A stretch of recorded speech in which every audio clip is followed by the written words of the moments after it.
Joining us now is the executive director of the Foundation for Freedom Online, Mike Benz.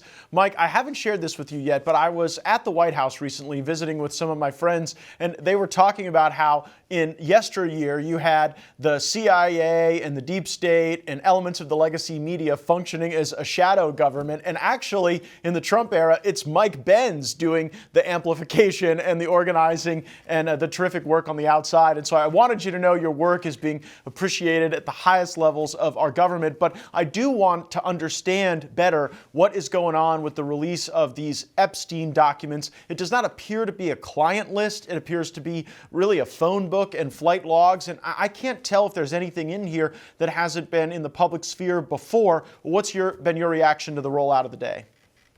That's my assessment as well. I think Liz Wheeler, who was one of the individuals who was able to obtain one of the first pass binders, and I believe that everything that's in those 200 pages will be posted online shortly as well. I think they're trying to do a Twitter Files style first pass to investigative journalists to publish things there. But what she said is there's really nothing in these 200 pages, but Pam Bondi believes that there has been effectively a coup afoot out of the Southern District of New York, SDNY. Now, that is the exact locus of all things lawfare against Trump World. Virtually all of the major prosecutions against Trump World associates have come out of the prosecution factory there.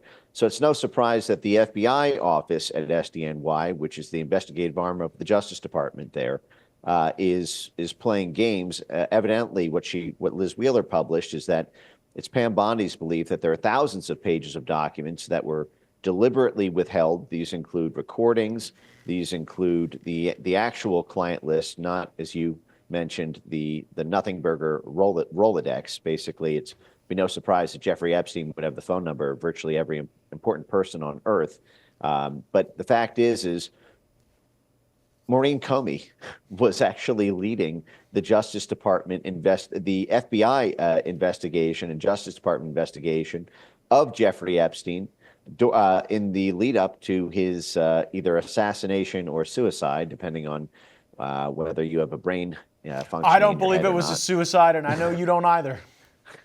That's right. Well, I think functional frontal cortex is the litmus test for how you see that one. But the fact is Maureen Comey is the daughter of James Comey, the FBI architect of black ops against Trump World. So it's very little surprise that given the sheer number of Democrats and other folks from both the political and from the oligarch world aligned in a row against Donald Trump, that SDNY would be effectively stonewalling Main Justice. And the question now is what comes next? Yeah, and it might not just be some tension between SDNY and Main Justice. There might also be some tension with the FBI. We saw in this binder a letter to Kash Patel from Pam Bondi. I think we've got a copy of it that laid out her demand that certain documents be produced very quickly this week. What do you think the FBI has that the DOJ doesn't? Well, they could have any number of. I think this is part of the reason that things are structured with a layer of plausible deniability. The FBI is supposed to be the investigative arm of the Justice Department, but because there is that compartmentalization, there are things that, for example, the Justice Department may want to be able to claim they don't know about, and so they're siloed away at the FBI. We saw this conflict play out, for example, when Bill Barr was the head of the Justice Department, as Jeffrey Epstein was suiciding himself in a Federal Bureau of Prisons cell. Of course, Bill Barr he has a deep relationship with the Epstein network. His father, Donald Barr, was the one who basically brought up Jeffrey Epstein at the prestigious prep school where Epstein got his start. And Bill Barr, of course, was the CIA mop-up man who started his career in the Central Intelligence Agency. According to his own biography, he told his high school guidance counselor he wanted to be the head of the CIA.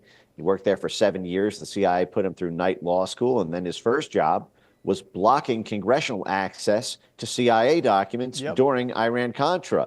So this is the great blocker and tackler to stop congressional or oversight to stop basically the ability to see what black ops the CIA and FBI counterintel were up to, and then he gets promoted twice to the head of the entire Justice Department. So I have little doubt that if there was something Bill Barr didn't want to surface about the Epstein case, that they were simply put in FBI vaults. I actually do you put think on there my are people at FBI or Justice that may still be loyal to Bill Barr, frustrating Pam Bondi and Kash Patel's efforts at transparency? Absolutely. And if you want to know a great example of this, everyone can watch the 2014 Whitey Bulger documentary produced by none other than CNN. They did a phenomenal job with this. When there was a big dispute over whether or not the Boston mobster Whitey Bulger was an FBI informant or not. This was during his high profile. He had been allowed by the FBI to rule the streets of Boston for 30 years.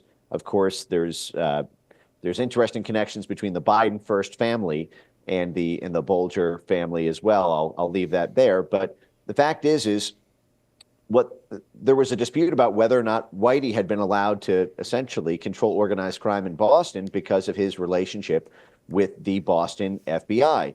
And lo and behold, what you see in the CNN documentary is that the FBI was keeping two sets of files on Bulger. One of them was the one that they officially held up in court. But what they had stonewalled on is they had a separate one, which was only accessible by the special agent in charge of the Boston FBI office. So it was only accessible by the head of the branch and his secretary. Jeez. And it had the same document, but it also had additions at the end of it with a notes section that basically inverted the context of the first. And so at this point, this is the nice thing about having a Justice Department that's not completely crooked like Merrick Garland's. The special agent in charge and the deputy special agent in charge of the SDNY FBI office has to be immediately brought in for transcribed interviews on the record under penalty of perjury to get to the bottom of exactly what documents those are. There needs to be the threat of a criminal indictment from the Justice Department. This is standard fare when FBI goes rogue. Justice is allowed to pursue criminal investigations, not just against the FBI's targets, but against the FBI itself. That is the only way SDNY will be brought in line, and I think it would send a powerful message in the opening months of the Trump DOJ that they are willing to apply justice to their own investigative arm, the FBI. Yeah, the domestic implications are indeed grave, as you laid out. But there has also been a lot of reporting about the foreign contacts that Jeffrey Epstein had.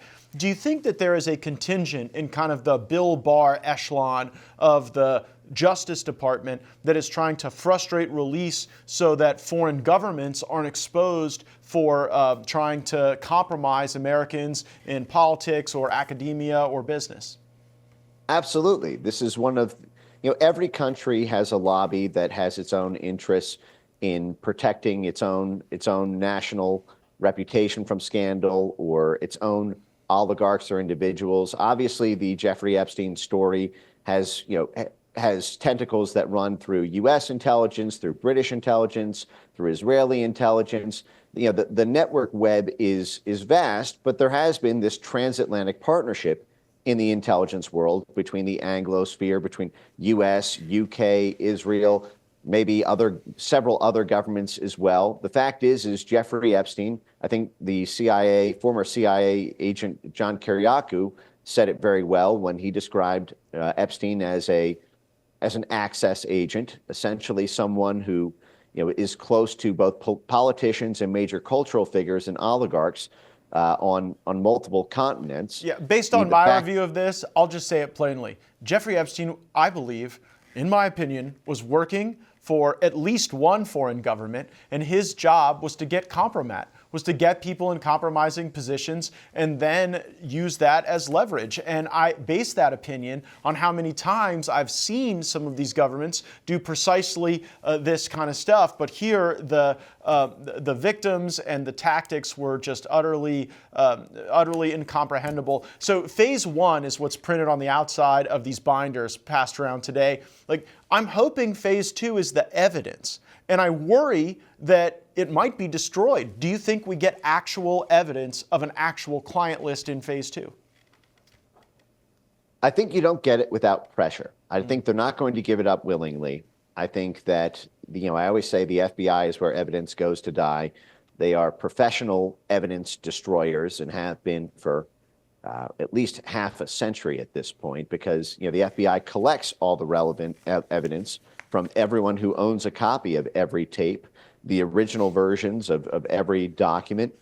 They go around to crime scenes, to corporations, to security camera companies. They control the entire chain, and so they therefore control the entire evidentiary record. And all it takes is for them to send out the original to a contractor, to some third-party agent to do processing work, and then, oh, there's a system update. If you remember, they did the same thing during Operation Crossfire Hurricane, where they did a system update on the phones that magically wiped all of the phones. If you Didn't that happen with the moon landing footage, Mike Benz? Do we have the original footage of the moon landing? I think it's literally the same thing you're describing. But while I've got you, I do want to get your reaction to the Supreme Court ruling on USAID.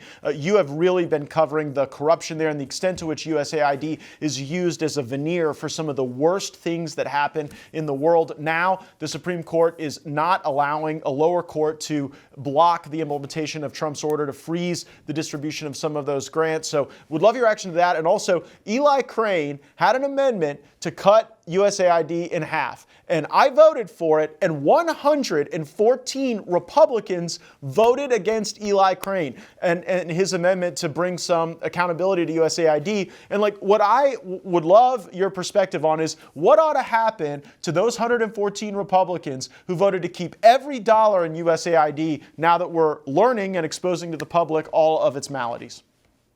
Well, you're 100% right on that. First of all, the Supreme Court ruling is fantastic. It looks like the Supreme Court has got their head fastened on again after some pretty disastrous missteps around the Missouri v. Biden case for one. But the fact is this shifts the leverage right back to DOJ. The fact that it is final and binding is spectacular. Of course, it's going to cause its own fight within Congress because, as you mentioned, not only the Democrats, but a significant portion of internationalist Republicans are going to try to find a way to get their own donors and their own corporate constituents an offset for that funding that would have come from USAID.